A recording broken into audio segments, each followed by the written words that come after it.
Bismillahirrahmanirrahim. Assalamualaikum warahmatullahi wabarakatuh.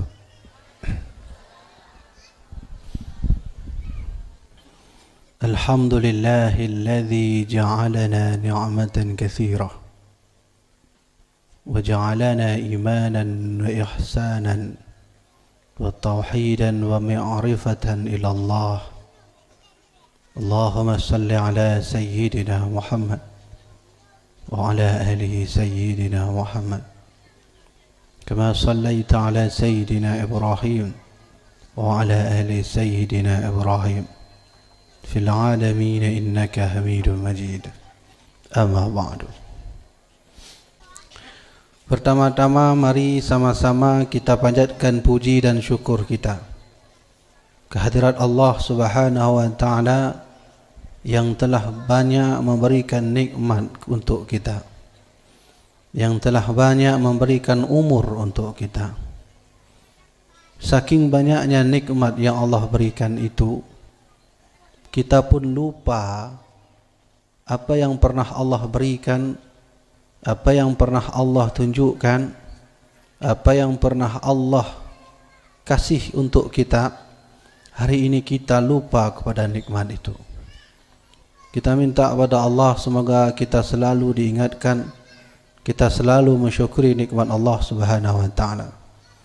Selawat dan salam kepada baginda Rasulullah sallallahu alaihi wasallam, juga seluruh keluarga beliau, sahabat beliau, para tabi'in, tabi'in tabi'in, ulama mutaqaddimin dan ulama mutaakhirin.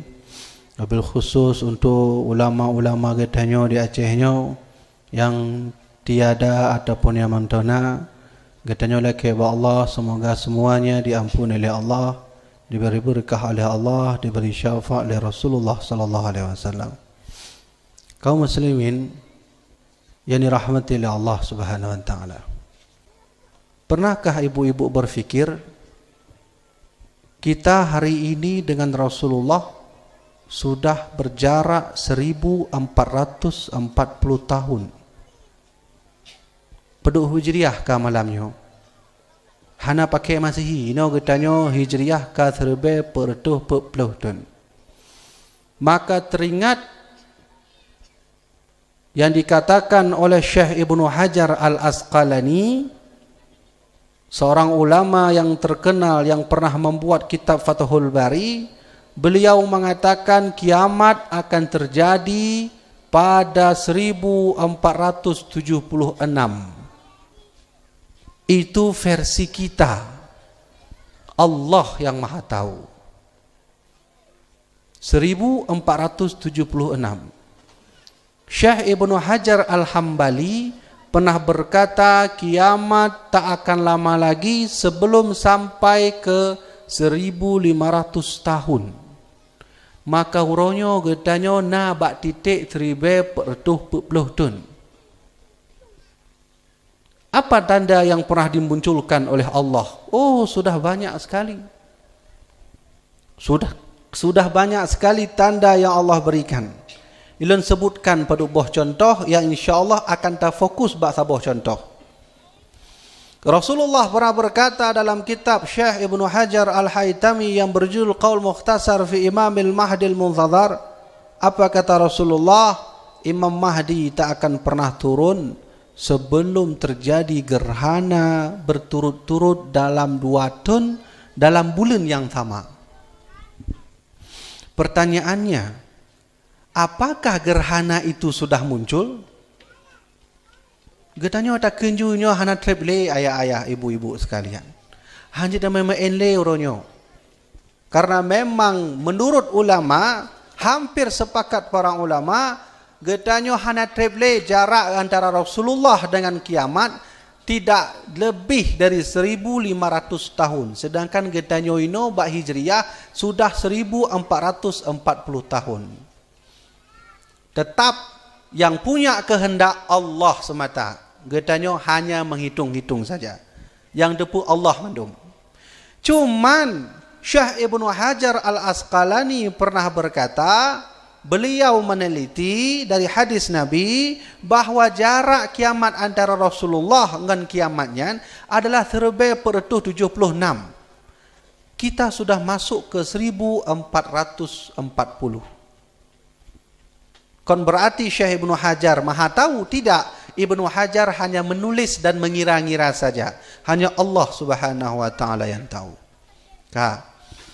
Di dalam kitab Syekh Ibnu Hajar Al-Haytami, Imam Mahdi tidak mungkin turun ke bumi ini sebelum terjadinya gerhana berturut-turut dalam 2 tahun dalam bulan yang sama. Pertanyaan jih dengku, apakah yang nyanka muncul? Sudah ibu-ibu sekalian. Anak mid yang nak cok-cok yang main Google, silahkan buka Google punya hana patih balun tuan.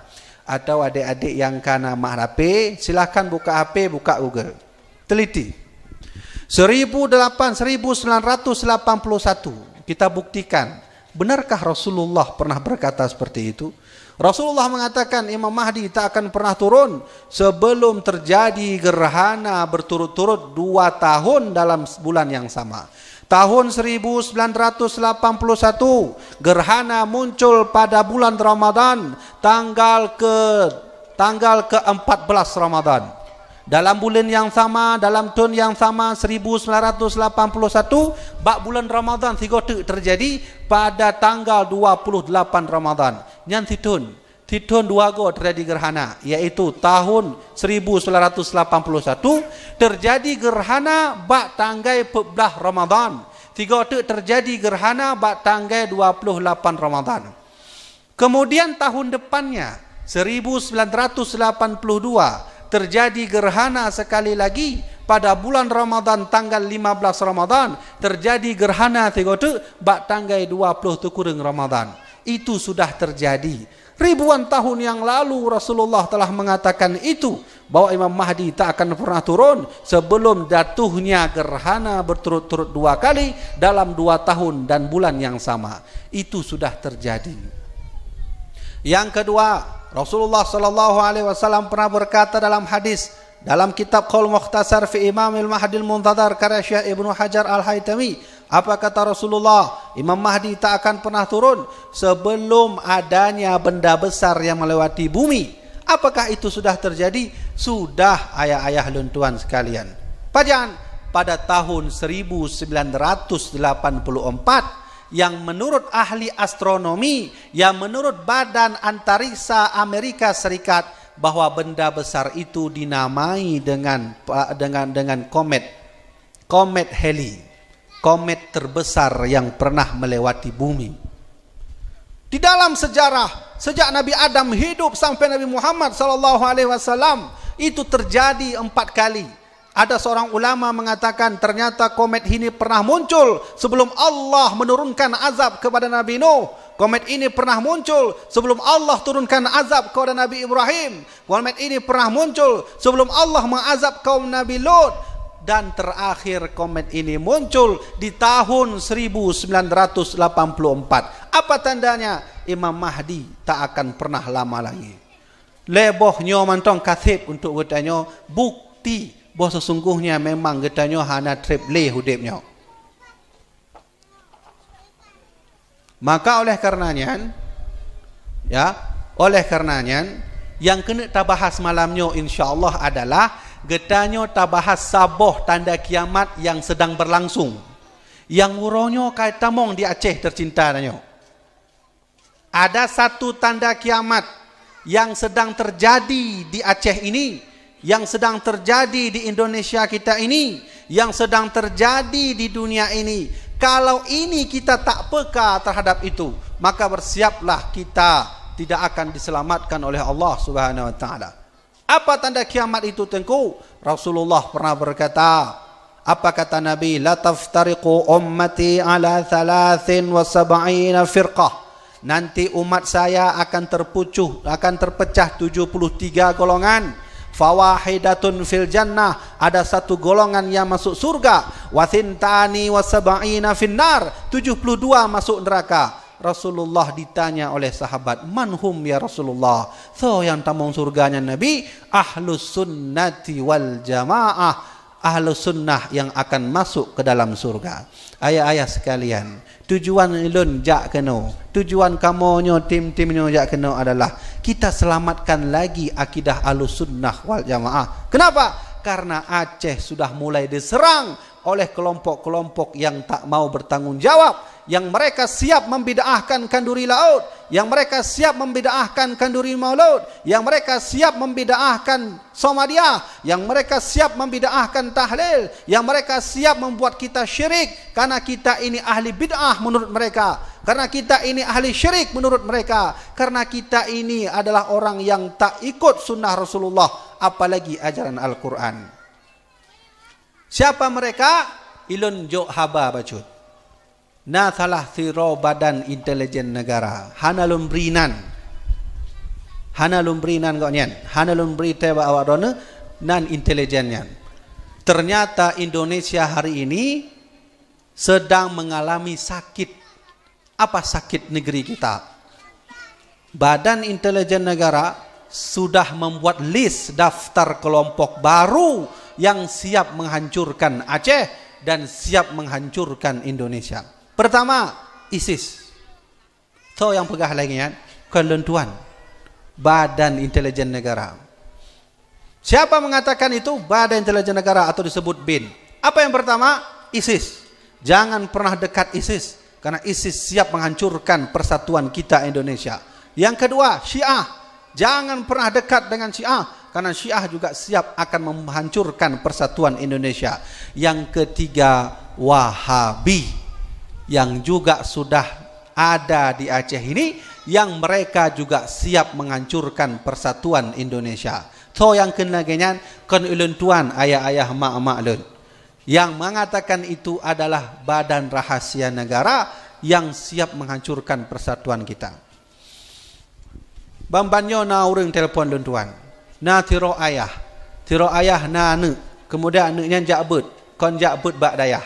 Watewo dari dayah, warwe dari jakbut, maka ipu kafe ju ayah. Nyan ayah kafe karena ikut bid'ah, karena ayah Phuket Maulud kafe, karena ayah Phuket Samadiyah kafe, karena ayah Phuket Tahlil kafe, Mandum kafe. Ini adalah cikal bakal yang siap menghancurkan kita semua di Nanggro Acehnya. Apakah ajaran Ahlussunnah wal Jamaah dipegang oleh raja-raja kita? Semuanya. Sultan Malikus Soleh, apa aliran dia? Ahlussunnah wal Jamaah. Sultan Malikus Zahir, Ahlussunnah wal Jamaah. Sultan Riayat Shah Al-Qahar, Ahlussunnah wal Jamaah. Sultan Ali Mughayat Shah, Ahlussunnah wal Jamaah. Sultan Iskandar Muda, Ahlussunnah wal Jamaah. Sultan Iskandar Sani, Ahlussunnah wal Jamaah. Ratu Zakiatuddin, Ratu Safiatuddin, Ratu Kemalat Shah, Ahlussunnah wal Jamaah. Syekh Naruddin Araniri, Ahlussunnah wal Jamaah. Syekh Hamzah Fansuri, Ahlussunnah wal Jamaah. Kemudian Syekh Samsudin As-Sumatrani, Ahlussunnah wal Jamaah. Syekh Abuya Mudawali, Ahlussunnah wal Jamaah. Syekh Hasan Krongkale, Ahlussunnah wal Jamaah. Ulama-ulama katanya mandum di Acehnya adalah Ahlussunnah wal Jamaah. Tapi ada golongan yang mencoba masuk menghancurkan kita. Mereka mengatakan ulama-ulama kita hina di mata Allah. Mereka mengatakan bahwa ulama-ulama getanya yang kafir. Mereka mengatakan bahwa ulama-ulama kita ini syirik, musyrik dan sebagainya, kurafat. Inilah cikal bakal yang telah dikatakan oleh Rasulullah bahwa telah hadir di tempat kita ada satu golongan yang siap menghancurkan agama. 4 hadis tengku, 4 dalil. Yang tengku pegah benar Iskandar Muda Ahlussunnah wal Jamaah, 4 tak baca. Silakan beli buku yang berjudul Rihlah karya Imam Ibnu Battutah. Beliau mengakui bahwa Aceh Ahlussunnah wal Jamaah. Silahkan beli buku atau mengkopi buku. Sebuah buku judul di Qanun Muqta Alam, karya daripada undang-undang dasar yang pernah dibuat oleh Sultan Alauddin Riayat Shah Al-Qahar. Brunei Darussalam memakai undang-undang katanya. Katanya ayah-ayah sekalian, mak-mak sekalian, tergolong awal katanya bergabung dengan Indonesia. Katanya karena undang-undang dasar. So yang pakai undang-undang dasarnya Sultan Alauddin Riayat Shah namanya, Al-Qahar gelar gopnya. Diatur oleh gopnya Qanun Muqta Alam. Qanun Muqta Alamnya adalah undang-undang katanya Acehnya. Al-Quran, hadis, ijma', qiyas. Lalu muncullah Sultan Ali Mughayat Shah masa Aceh Awai, getanya mau pisah-pisah kerajaan. Di Pidina raja na kerajaan, di Lamno na kerajaan, di Kutaraja na kerajaan, di daerah Lok Semawe na kerajaan. Maka muncul Sultan Ali Mughayat Shah ni persatu mandum. Jadilah yang namanya nanti Kerajaan Aceh Darussalam. Sultan Ali Mughayat Shah mengembangkan Qanun Muqta Alam, dasarnya dasar undang-undang gedanya. Dilanjutkan oleh Iskandar Muda. Maka terus sampai Qanun ini menuju ke Patani. Terus Qanun gedanya dipakai oleh awak Cina. Terus Qanun gedanya dipakai oleh awak India sampai ke Brunei Darussalam. Raja Bulqiyah mengakui kamonyo nangro Darussalam, Brunei Darussalam memakai undang-undang ya Qanun Muqta Alam. Nah, kalaulah Iskandar Muda Ahlussunnah wal Jamaah, kita sekarang agama apa? Aliran apa? Tentu kita ikut bagaimana Abu Yahya Mudawali. Tentu kita ikut bagaimana Syekh Nuruddin Ar-Raniri. Tentu kita ikut bagaimana Iskandar Muda. Tentu kita ikut bagaimana Sultan Ali Mughayat Shah. Semuanya Ahlussunnah wal Jamaah. Man beda tengku, maksud dron pegah lagi kan? Maksud dron pegah lagi adalah getanyonyo karena ajaran-ajaran yang hanapah kita mau nempak tanyonyo ayah-ayah dan ibu-ibu sekalian. Ajaran apa itu? Wahabi. Siapa mengatakan itu? Tuan, Badan Intelijen Negara. Ada 3 kelompok yang siap menghancurkan Indonesia ini. ISIS, Syiah, dan Wahabi. Maka oleh karena itu, mari kita teliti tentang mereka yang disabdakan oleh Rasulullah sallallahu alaihi wasallam 1400 tahun yang lalu. Cine kalon hadis Nabi, cine dengar hadis Nabi. Apa kata Rasulullah? Saya khuruju qaumun fi akhiriz zaman. Nanti di akhir zaman akan muncul suatu kaum, kata Rasulullah, huddathul asnan, kaum itu masih muda umurnya, sufahaul ahlam, tapi akal mereka bodoh. Yuhsinunal qila, mereka berbicara sangat baik, wa yusayyi'unal fi'la, tapi perbuatan mereka buruk. Apalagi kata Rasulullah, yata'ajjalunahu wa la yata'ajjalunahu, mereka selalu berburu-buru membuat hukum, tak mengharapkan pahala kepada Allah. Yud'auna ila kitabillah, kaum itu akan selalu mengajak, ayo kembali ke Al-Quran, ayo kembali kepada kitab Allah, ayo kembali kepada Al-Quran. Laisu minhu fi syai', tapi Al-Quran tak dapat memberikan kepada mereka manfaat. Pertanyaannya, apakah yang lu sebutkan benarkah hadir empat tanya? Sudah ayah-ayah sekalian. Siapa mereka itu? Mereka itulah yang pernah ditulis oleh Badan Intelijen Negara sebagai nama Wahabi. Tanya contoh mantong Saboh.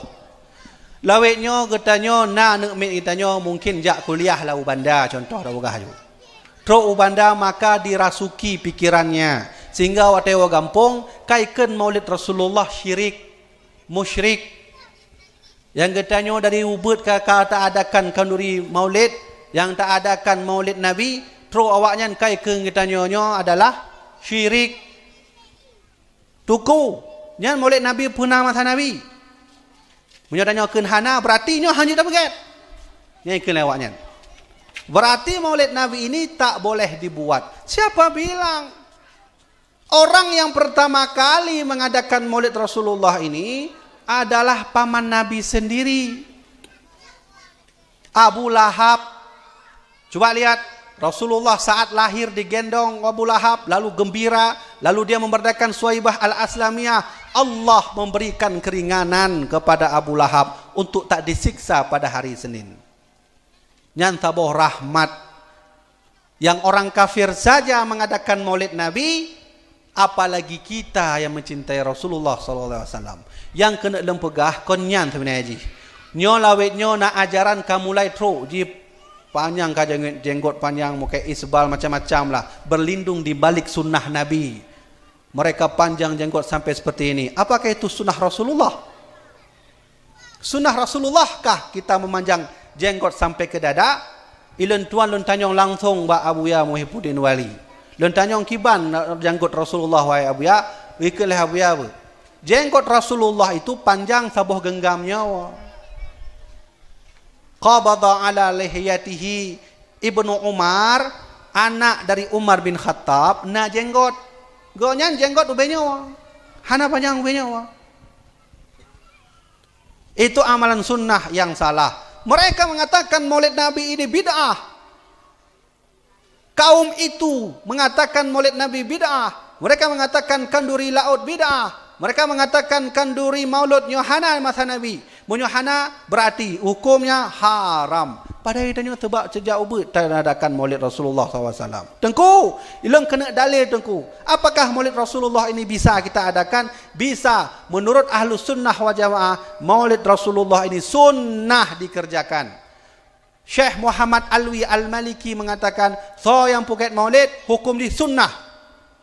Kemudian Syekh Imam Ibnu Taimiyah, ulama dari Wahabi langsung, Syekh Imam Ibnu Taimiyah mengatakan bahawa mengadakan maulid Rasulullah ini sunnah. Bak sabuh malam, natidro Syekh yang bernama Syekh Zarhuni. Ada namanya Syekh Zarhuni. Syekh Zarhuni ceritanya diriwayatkan oleh tiro ahli hadis yang bernama Imam As-Solihi, Al-Hafidh Imam As-Solihi. Bak sabuh malam, Syekh Zarhuni merumpok dengan Rasulullah dalam melumpau. Merumpok dengan Rasulullah dalam melumpau. Pergi ke Syekh Zarhuni, ya Rasulullah, kamu nyobak dunianya, kamu mengadakan maulid. Ke mana hukum maulidnya, wahai Rasulullah? Apa hukum maulidnya? Jad, kamu pakai maulid dekran? Apa jawab oleh Rasulullah?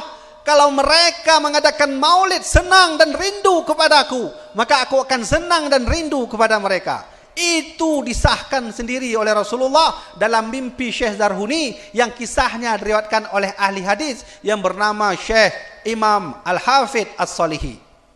Berarti tak adakan maulidnya sunnah. Teruklah awak Wahabi kan ketuk-ketanya maulid nabinya bid'ah, haram, kurafat, syirik dan sebagainya.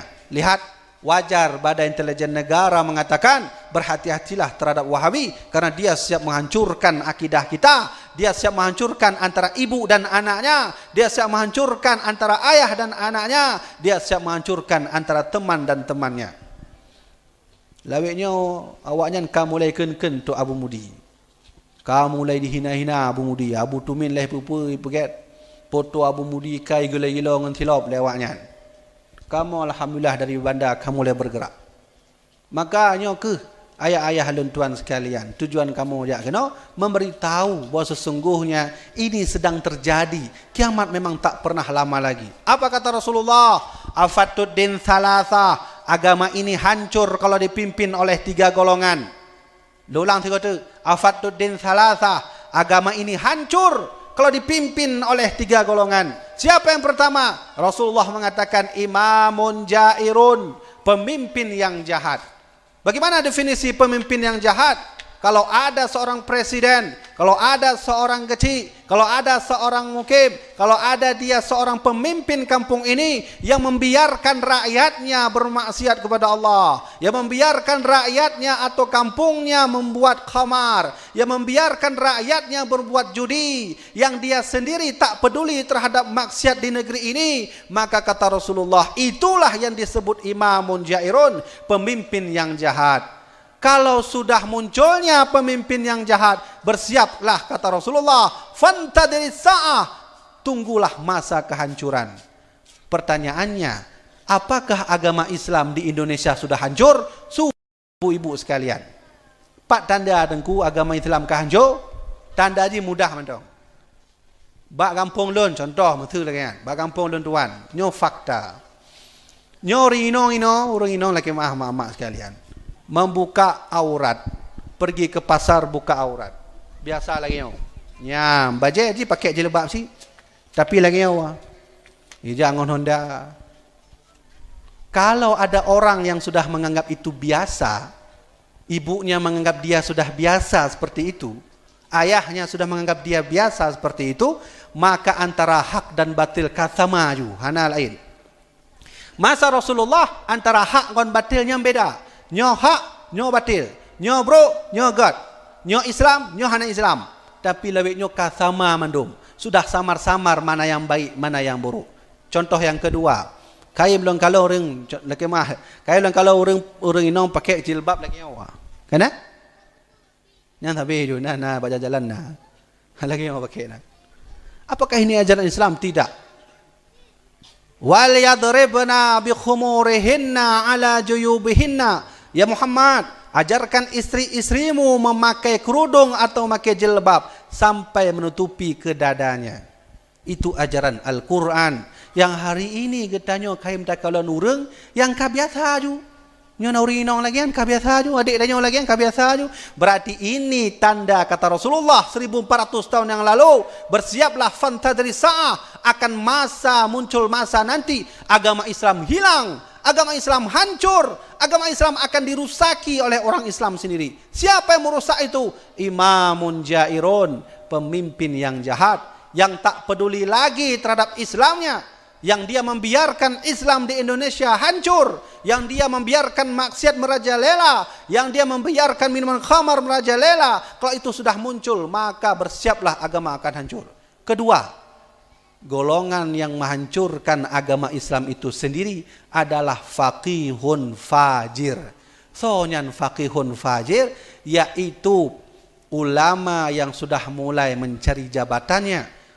Seorang ulama yang sudah mulai mencari uang, seorang ulama yang sudah mulai mencari harta di dunia ini, maka bersiaplah agama ini akan hancur di tangannya.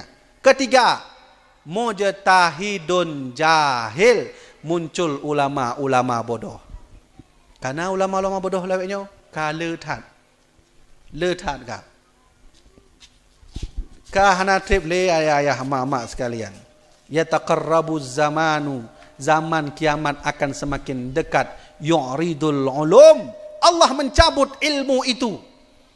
Sebelum kiamat terjadi, sebelum Imam Mahdi turun, Allah mulai mengangkat ilmu ke atas, sehingga ilmu itu tak ada lagi. Bermakna ulama dicabut oleh Allah. Ci bayangkan Abu Ya Jamal dengan Abu Tlimum turo dicabut oleh Allah.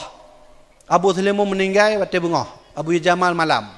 Bayangkan dua ulama besar dicabut oleh Allah Subhanahu wa taala. Nyong tinggal Abu Tumin, tinggal Abu Mudi. Kalaulah mereka ditarik oleh Allah, bakso dalam agamanya. Kepada siapa kita minta ini? Tentunya kalau mereka sudah tak ada lagi, yuqdidul ilm, Allah angkat ilmunya. Ketika itu ulama habis, muncullah kata Rasulullah, mujtahidun jahil, yaitu ulama bodoh.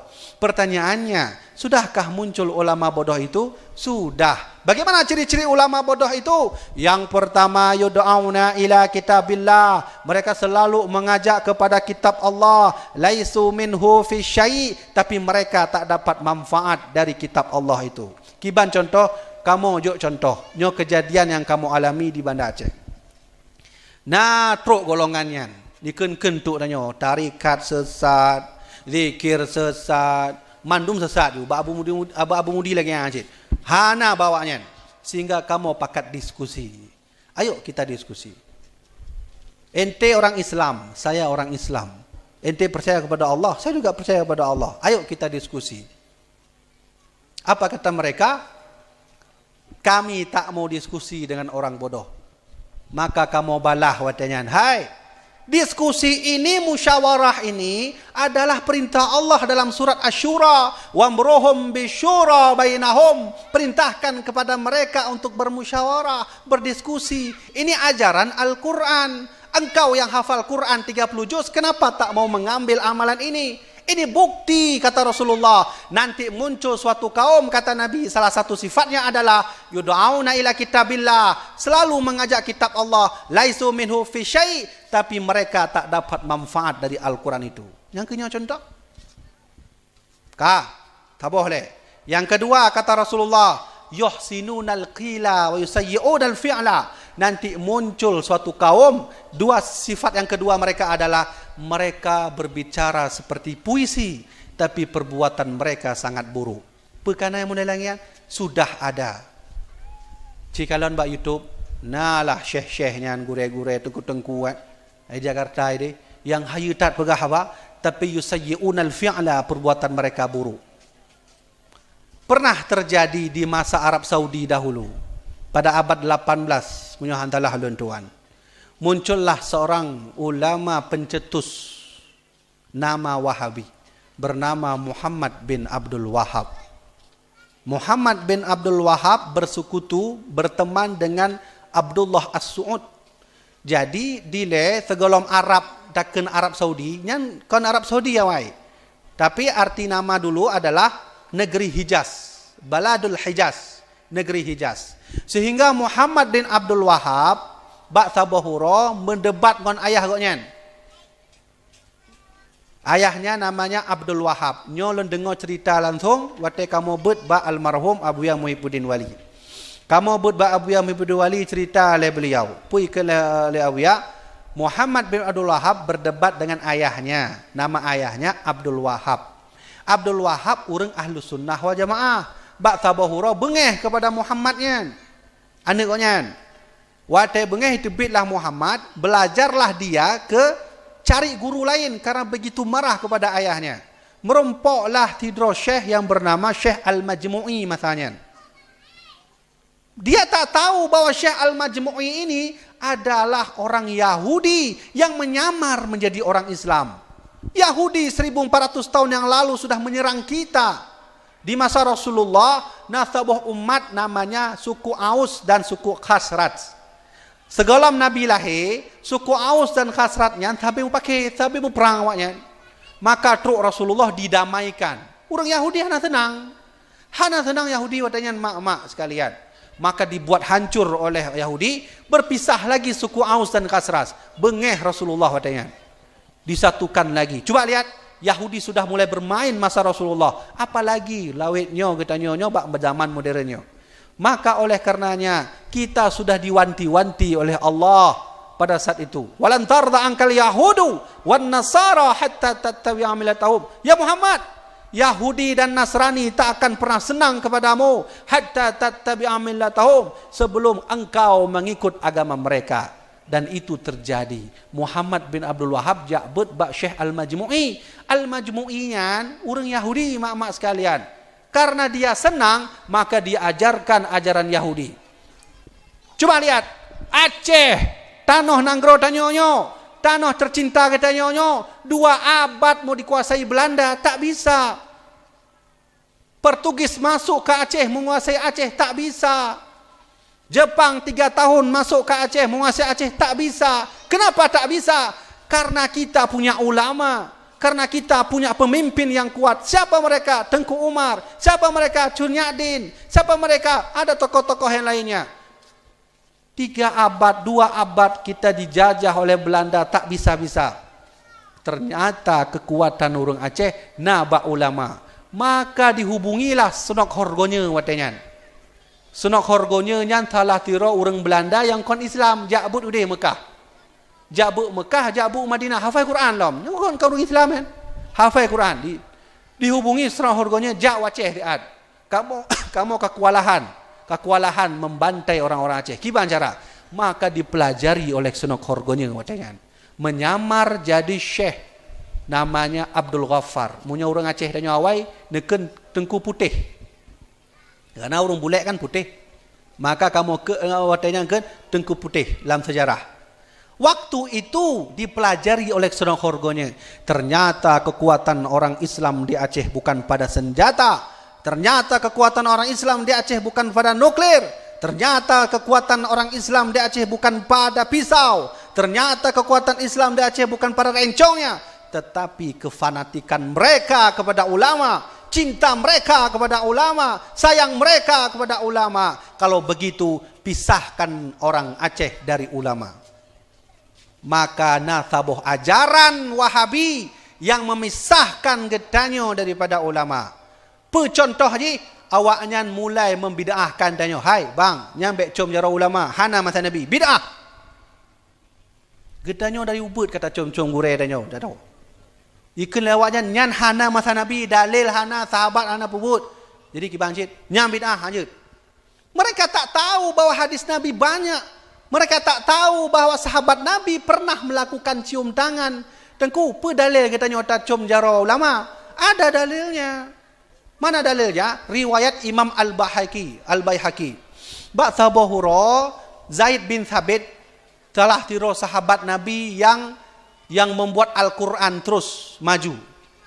Zaid bin Sabit umur 80 tahun. Dia tak kenju Zaid bin Sabit nyan ulama leh Rasulullah.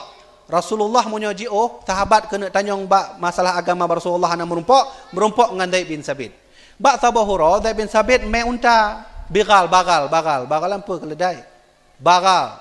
Naiklah Zaid bin Sabit ke atasnya. Teruklah Imam Ibnu Abbas.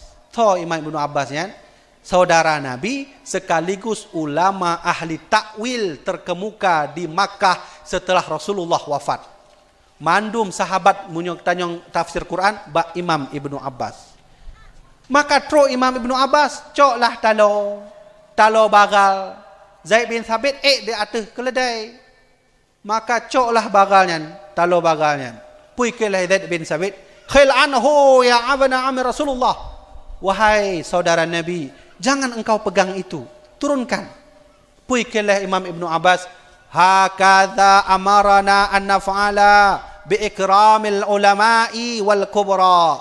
Demikianlah hai guruku, aku diajarkan oleh Rasulullah untuk menghormati ulama dan menghormati orang-orang besar.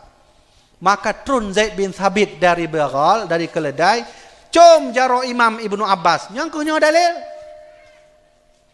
Zaid bin Sabit turun dari keledainya, dicium tangan Imam Ibnu Abbas. Ditolak oleh Imam Ibnu Abbas. Imam Ibnu Abbas umur 20 tahun. Zaid bin Sabit umur 80 tahun. Yang trip merumpuk dengan Rasulullah, Zaid bin Sabit. Sahabat terkemuka, Zaid bin Sabit. Tapi Zaid bin Sabit turun dari bagal, cok jaro Imam Ibnu Abbas, cium. Ditarik oleh Imam Ibnu Abbas. Pakan lagi gure. Pui kile jawab oleh Zaid bin Sabit, hakadha amarana an naf'ala bi ikrami ahli baiti Rasulillah sallallahu alaihi wasallam. Demikianlah kami diajarkan oleh baginda kami untuk menghormati keturunan Rasulullah sallallahu alaihi wasallam. Nyan kehnyan dalil katanya tak cium jaro ulama. Tu orang Wahabi deken katanya enggak boleh cium tangan ulama. Untuk pu tacok berkah dengan ulama. Musyrik, kafir, kurafat, tak boleh. Nah, inilah yang kami maksud tadi. Bahawa sesungguhnya ajaran ini sudah ada karena bak tempat danyo ayah-ayah sekalian. Nah, maka oleh karena itu sudahlah saatnya kita mulai berjuang. Bagaimana cara berjuang? Membela agama Allah dengan menguasai ilmu dayah. Membela agama Allah dengan menguasai ilmu kliyah. Membela agama Allah dalam aliran ahlu sunnah wal jamaah. Aliran yang pernah dipakai oleh Sultan Ali Mughayat Shah, Sultan Iskandar Muda, Sultan Iskandar Sani, Sultan Malikus Saleh, ulama-ulama Syekh Nuruddin Ar-Raniri, Syekh Hamzah Fansuri, Syekh Samsuddin As-Sumatrani dan ulama-ulama tanya ulama jauh. Maka kembali bak tempat awal benar.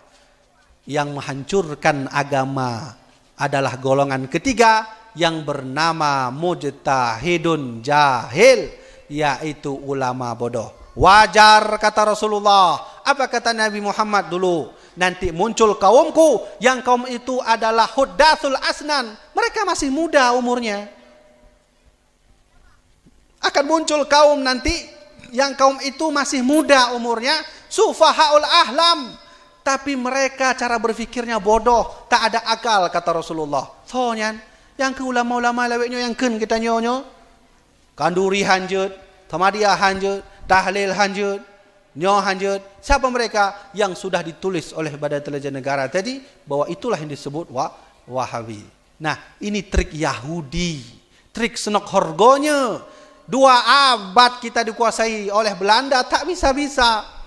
Tahun 1945 Aceh siap membela Indonesia. Aceh kirim pesawat untuk Soekarno, 2 buah pesawat. Menurut sejarah na leboh pesawat RRI 001, RRI 002, na tabuh tu pesawat dalam sejarah 003 yang tempat dipueblo di Singapura oleh Indonesia. Lalu datanglah Tengku Cik di Markam yang menyumbang Indonesia, kemerdekaan Indonesia dengan memberikan emas. Seluruh orang kaya waktu itu memberikan emas yang diwakili oleh Tengku Cik di Markam. Yang ke Monasnya meh tanya orang Aceh. Tahun 1945 kita merdeka. Saat itulah ada golongan-golongan yang tak suka dengan kemerdekaan Indonesia. Mereka memanggil lagi Belanda turun lagi ke Indonesia, hancurkan Indonesia. Apa yang terjadi? Belanda turun ke Yogyakarta, Yogyakarta dikuasai. Belanda turun ke Bandung, Bandung dikuasai. Belanda turun ke Jakarta, Jakarta dikuasai. Tapi Belanda tak turun lagi ke Aceh. Kenapa? Karena mereka kapok melawan orang-orang Aceh. Kenapa kapok? Karena orang Aceh memiliki kekuatan yang besar. Di mana kekuatannya? Fanatik mereka, kita kepada ulama-ulama kita. Inilah kekuatan jihad yang sebenarnya dimiliki oleh kita saat melawan Belanda dulu. Maka Sunok Horgonya tak senang melihat persatuan orang Aceh. Ditulislah, hai teman-temanku, jika engkau ingin menghilangkan orang Aceh, jika engkau ingin menghancurkan orang Aceh, satu caranya. Satu caranya, apa itu? Pisahkan rakyat dari ulama. Maka mereka menciptakan Wahabi yang nanti siap menghancurkan kita, yang nanti siap mereka memisahkan kita dengan ulama. Maka oleh karena itu Rasulullah SAW pernah berkata, inilah tanda kiamat yang sedang terjadi di tempat kita. Gerhana sudah lewat, meteor yang sudah lentuan katakan menonyan kahanale. Inot yang tengah terjadi adalah Allah angkat Abu Ya Jamal, Allah angkat Abu Ya Mifudid, Allah angkat ulama-ulama lain, Allah angkat ulama-ulama hana treble.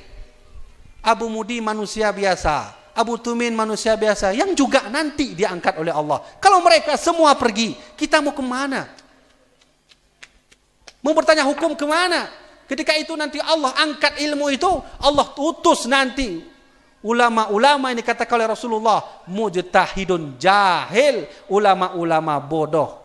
Apakah mereka sudah muncul? Sudah ayah-ayah dan mak-maklun, tuan sekalian.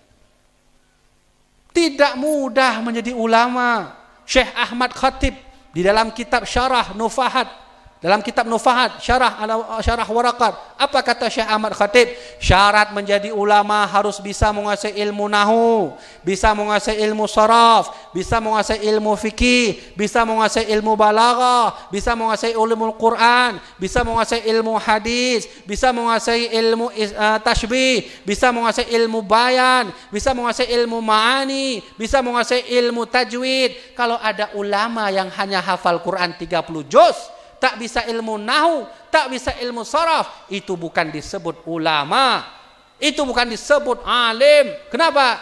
Karena banyak juga orang yang hafal Quran masuk ke dalam neraka. So contoh Juhaima. So Juhaimanya nih, orang yang mengaku Imam Mahdi ditangkap oleh polisi Makkah pada saat itu.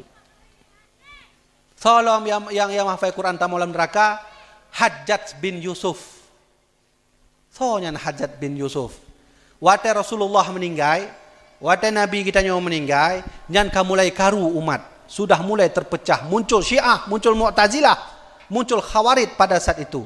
Sehingga muncullah salah seorang sahabat Nabi yang memimpin Mekah, anak daripada salah seorang sahabat yang masuk surga, Zubair bin Awam. Zubair bin Awam namanya Abdullah bin Zubair. Abdullah bin Zubair menjadi pemimpin di Makkah. Watenya umat Islam kepisah dua.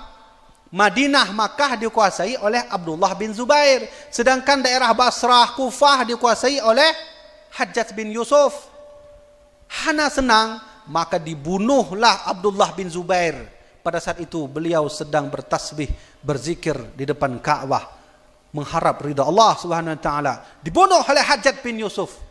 Hajjaj bin Yusuf siapa? Dia hafal Quran 30 juz. Maka lawitnya urang nyanken untuk katanya, hai, syarat ulama 50 juz. Syarat ulama bukan 30 juz. Syarat ulama itu harus bisa nahu, saraf, mengerti Al-Quran. Untuk buat hafal Quran 50 juz, tapi hana makna. Nah, inilah yang disebut oleh Rasulullah, mujtahidun jahil, akan muncul nanti di akhir zaman mujtahid jahil, yaitu pemimpin yang bodoh. Pertanyaannya, sudahkah mereka muncul? Sudah. Maka lun sarankan kepada ayah-ayah, lun tuan, abang-abang, adik-adik sekalian, dititiplah anak ke bak dayah. Berikan mereka di dayah. Di dayah itu aman. akhlak diajarkan, ilmu diberikan. Kita dituntut untuk menjadi seorang ahli sunnah wal jamaah bermadhab Syafi'i, dan kita bertasawuf kepada Imam Al-Ghazali, bertauhid kepada Imam Abu Hasan Al-Asy'ari. Ini yang sedang terjadi. Kamu di bandar kamu mulai bacut-bacut untuk menghilangkan ajaran itu. Alhamdulillah buat tim-tim lon tuanya kamu mulai bacut-bacut. Maka kamu jak ubirenyo sebenarnya acara inti bak Islamic Center. Lon nak undangan zikir akbar di Masjid Islamic Center, undangan dari wali kota. Kemudian undangan di Baduk Boh Kampung ini. Ternyata malam Rabunya ditelepon kamu nejak kena beri tafsyah bacut tengku. Je alhamdulillah kamu jak kena. Nah, ini tujuan kami datang ke sini. Kami datang ke Abu Tumin, kami datang ke Abu Mudi, kami datang ke Abu Lok Nibong meminta saran, laki petuah untuk kamu lanjutkan ajaran Islam ini, yaitu Ahlussunnah wal Jamaah untuk Aceh tanya. Kenapa Ahlussunnah wal Jamaah? Karena Ahlussunnah adalah ajaran yang diajarkan langsung oleh Rasulullah sallallahu alaihi wasallam. Mana hadisnya? Hadisnya sudah saya sebutkan tadi pada awal ceramah. Apa kata Rasulullah? Fawahidatun fil jannah, 73 golongan nanti akan terpecah umatku. Fawahidatun fil jannah, akan masuk surga satu golongan. Manhum ya Rasulullah? Siapa itu Rasulullah? Nabi menjawab, Ahlussunnati wal Jamaah. Mereka adalah Ahlussunnah wal Jamaah. Ya, nyombek salah makna tu. Lawitnya na orang mengaku-ngaku, hai, lun Ahlussunnah apa? Mangkah hana pakai jamaah, hana. Lu Ahlussunnah macam. Yang berbeza Ahlussunnah dengan Ahlussunnah wal Jamaah. Kamu buat Facebook, kamu mulai sering serang-serang itu. Di Facebook, di WA. Nan lentuan ka termasuk salah satu orang yang diincar oleh mereka. Kita tak pernah takut demi untuk Awiyah Mudawali, demi untuk Iskandar Muda, demi untuk Iskandar Sani, demi untuk membela Sultan Ali Mughayat Shah. Tanah inilah tanah ulama. Inilah tanah aulia yang pernah ditegakkan oleh raja-raja kita. Mereka semua bermazhab Syafi'i. Iskandar Muda melihat mana cucunya, mana ruh cucuku yang siap membela aku, yang siap membela Ahlussunnah wal Jamaah di Aceh ini. Kamu laki petuah Abah Abu Tumin, siap berangkat. Laki petuah Abah Abu Lok Nibong, siap berangkat. Maka ayah-ayah, adik-adik sekalian, walaupun itu terjadi sedikit demi sedikit, yang harus diingat adalah ini menjadi sunnatullah, bahwa memang kita tak akan pernah lama lagi, kita akan terjadi di mana nanti Dajjal akan muncul, Imam Mahdi akan muncul. Terakhir yang ingin saya sampaikan, kadang orang tanya, tengku, Imam Mahdi kalahir, Imam Mahdi sudah lahir, ibu-ibu ayah-ayah sekalian. 4 bukti Imam Mahdi kalahir, ya lagi lun kemuno. Ilun tuan hana lu hafai hadis, tapi lunjuk referensi. Silahkan buka kitab Qaul Mukhtasar fi Imamil Mahdil Muntadhar karya Syekh Ibnu Hajar Haitami. Pui kala Rasulullah, Imam Mahdi tak akan pernah turun sebelum terjadi gerhana. Apakah terjadi? Sudah tahun 1981, tahun 1982 yang terjadi. Menyo bahasa dah hadis benar, Imam Mahdi tak akan pernah turun sebelum terjadi gerhana. Gerhana akan terjadi katre belum? Ya, menyutai hitung-hitung. Tetap tapua bahwa Allah mandum. Ada kiamatnya Allah yang punya. Tapi kitanya sebagai manusia tak masalah kita hitung-hitung sekedar saja. Yang penting jangan diimani. Cina hitung 2018 kurang terbe 1984. Padukkah hitunganan? 56? 56 pun 50. Apakah haju 50 tahun? Berarti Imam Mahdi sudah berumur 30 tahun. Di dalam kitab Kashful Ghaibiyah menjelaskan Imam Mahdi akan diangkat, dibaiat oleh 313 kaum muslimin di Makkah, pas di depan pintu, pas di depan multazam antara Hajarul Aswad dan pintu Ka'bah. Berapa umur waktu itu Imam Mahdi diangkat? Nak ulamakeun 40 tahun.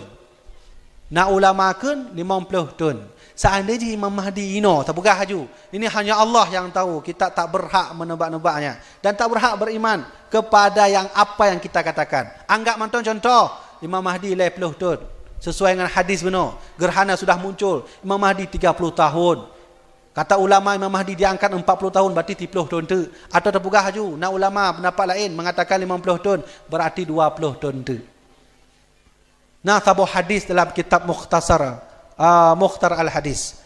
Pui kala Rasulullah, idza ra'aitumu amudan ahmara min qablil masyriqi fi syahri ramadhana fadakhiru ta'aman ala sanatikum. Pui kala Rasulullah, ketika nanti engkau melihat cahaya berwarna merah di langit bak bulan Ramadan, munyona kalon warna-warnanya, iklan Rasulullah fadakhiru ta'aman, engkau sisipkan terus makanan ala sanatikum selama 1 tahun, karena akan terjadi kemarau pada saat itu. Dalam kitab Kashful Ghaibiyah karya Syekh Muhammad Al-Fatani, apa kata beliau? Imam Mahdi tak akan pernah turun sebelum terjadi kemarau 3 tahun berturut-turut.